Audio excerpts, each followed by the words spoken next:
I'm just a normal teenager, and I'm figuring out what my normal is.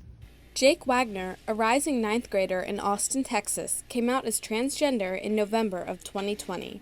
His process of both forming and forging his identity was a normal part of his adolescence. Much like Wednesday Gomez, a 10th grader also from Austin, Texas, whose views on gender and sexuality have also recently become more clear. I'm non-binary, which means I'm not a boy or a girl, and I don't really identify with either of those things. I kind of everything and nothing at the same time. And yeah, that's kind of just always how I felt. With a recent federal survey by the CDC showing that roughly 2% of high school students identify as transgender, teens and their families are learning the value of self-discovery. I had a really hard time, being able to be happy before I came out. I was sort of yeah, I am happy, but I'm not being myself and being happy at the same time, which felt really off for me.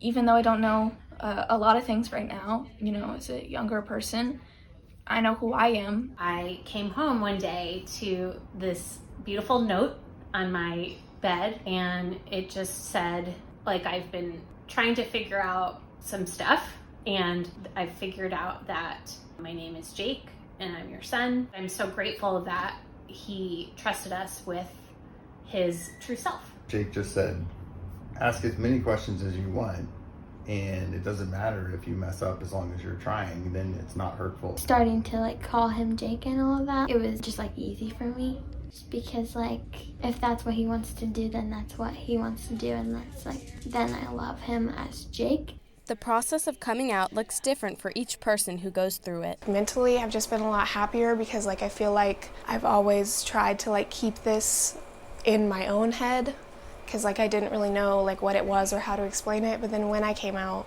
I was just okay, and I felt so much more mental freedom. I've been feeling so much more connected to myself and represented in my life, and every time someone refers to me correctly, it just really helps me feel very much secure and grounded in my identity. Despite the validation that comes from feeling known and accepted, these teens and their families still face challenges. I was surprised at how hard it was for me. There was a little bit of grief there because it definitely felt like I wasn't the mother of a daughter anymore. I've always been so inclusive and so welcoming for people to be who they are. And I think when it's my own kid making this expression, it was harder for me to understand.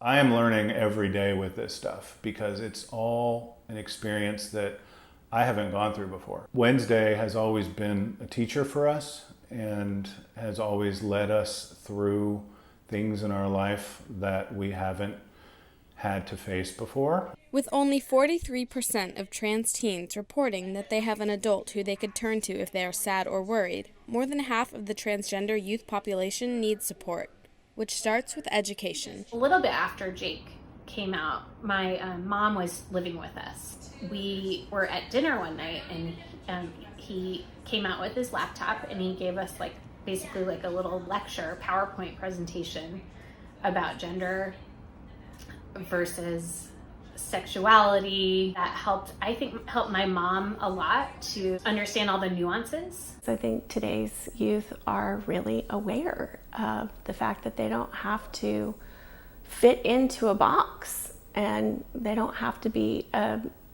square peg in a circle anymore.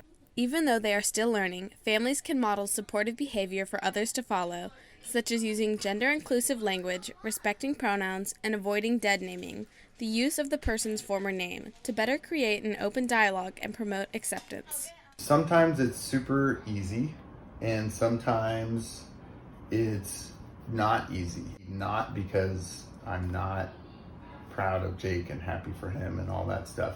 It's more because I worry that somebody will be not cool about it. It's not about you.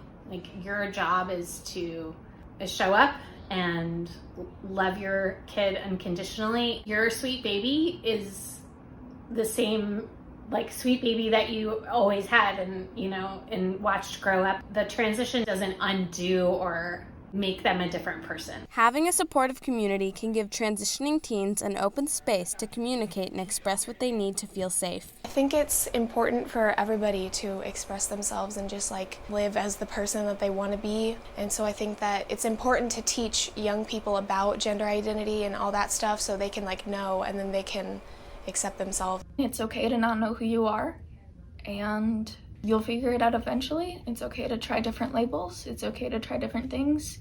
And it's important to find people that you feel comfortable doing this around, people like you. And it's important to feel supported even if you aren't quite sure what you need to be supported in quite yet. For the PBS NewsHour Student Reporting Labs, I'm Alice Scott.